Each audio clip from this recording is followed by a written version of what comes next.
Hi, I'm Dave from Abbott World Marathon Majors.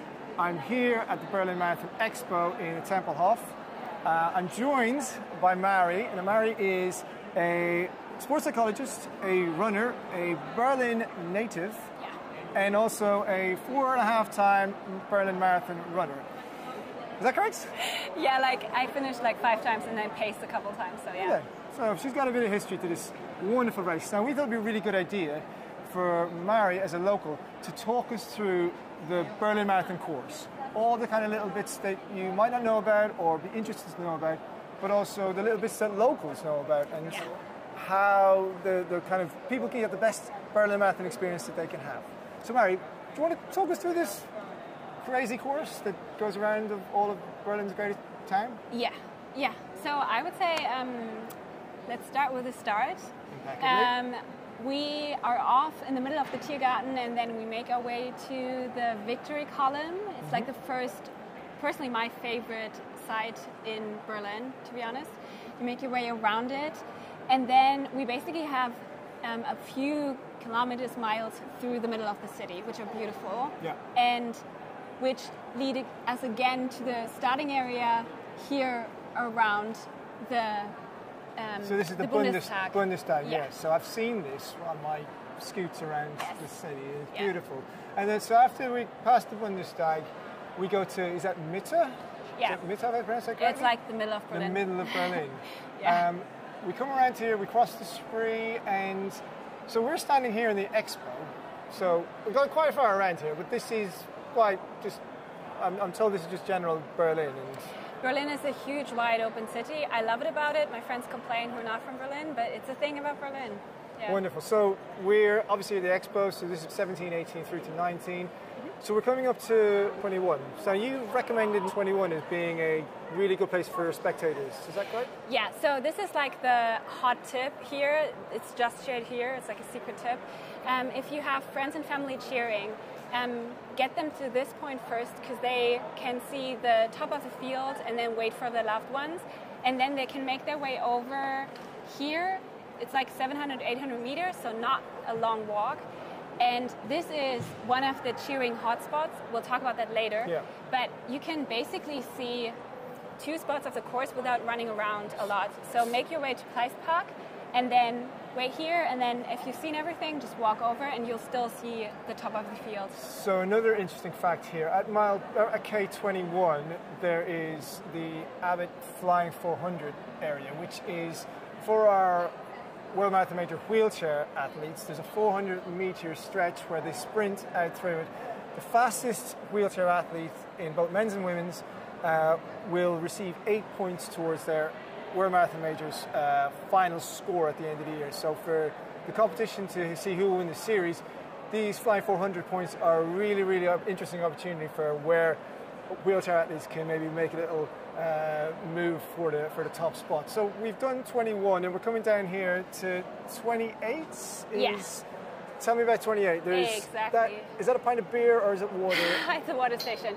It's a water station, but also the Martin logo here indicates that it's also a fuel station. I see. And then you fuel up physically and mentally because it's a hot spot also for like Berlin atmosphere here. We have a lot of percussion crews, like drum crews, a lot of people cheering there. So first, like atmosphere hotspot, and then fuel up, because then you have a long way to go. It gets harder and harder. It's a marathon, after all. And we make our way to this spot. And this is the second hot tip that I have from the locals, which is the 4 to 5 biggest running communities and crews of Berlin have set up shop here, and they're going to do their massive cheer zone here. So you're going to have cannons and music and DJs and cheering and people doing spontaneous push-ups and champagne bottles, and it's just crazy what happens there. And definitely not confetti cannons. No, confetti is... we've moved away from confetti because it's unsustainable. And I get it. It's like a really... It's pain to clean that up. So exactly. We have like these dust cannons with like colors. Cool. So like the sustainable. Color. Yes. Right, so for our 6-star athletes, around K38, there is an Abbott cheer zone. But then we come down at 38 and we're up to this. So you mentioned this corner here. Yeah, maybe this is just me. It's my personal favorite spot on the course, honestly, next to like this corner, obviously, because in the end of the marathon, the time slows down so much that you run so many Ks. And in your mind is the whole time, I just want to see this Brandenburg Gate. I just want to see basically the finish line. And then you come around here, you make a left turn, and you finally see the Brandenburg Gate for the first time. And then it's less than a K to go.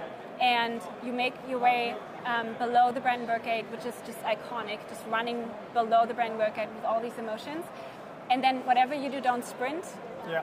If you can, slow down, savor every single second of that last 400 meters to the finish line, because like this is why you run a marathon, right? Yeah. You know you're going to make it, and it gives me goosebumps and actually talking about it. Grandstands and it's like this is your last 400, so I would say enjoy it to the most if you can walk. That's great advice. Yeah. So you've run the marathon 4.5 times. You've crossed the finish line. So as an experienced person, when you cross, what can our people that are watching, what can they expect when they get their medal after the finish line? Can you talk us through that? Yeah, so I would say expect a lot of pain and fatigue, but also this beautiful mix of exhaustion and joy and excitement and just emotions. And then you have a lot of people helping you if you can't walk anymore. And then if you can move again, you should make your way with all these emotions over to the medal stand where you get your Berlin Marathon medal. And then if you keep on moving, you will pass into the finish area where you get refreshments and everything. So for our 6-star runners, when they get their Berlin Marathon medal and go to collect their 6-star medal, when they walk forward, as everyone else is turning to the right to get their bananas and bag to swag and that sort of thing, the 6-star tent is right there in front of you. It's big blue. There's loads of people with lollipops that say 6-star tent. There'll be loads of people around. We will give you your 6-star medal. We will give you a chance to have your photo taken. We will shower you with praise and wonder because you have just achieved something that only 12,227 people have done in the past. That is crazy. And then you get your medal, and then you can go meet your friends and family right at this banana stand. Yeah, so it's outside of the official finish area, and then you have like alphabetical numbers from letters from A to Z where you can meet your family. And people get their bags and that's it. And people get their bags and they can put their feet up, and there's like basically a huge hangout just in front of the Bundestag. I think that is the whole thing. Yeah. Sounds easy and It does sound easy, doesn't it? Let's see what we say on Sunday. Easy. Yeah. So I'm running on Sunday, so let's revisit this on Sunday evening and see just how easy it is. Yeah. Mari, thanks so much for your time today and for showing us around, and we'll catch up on Sunday.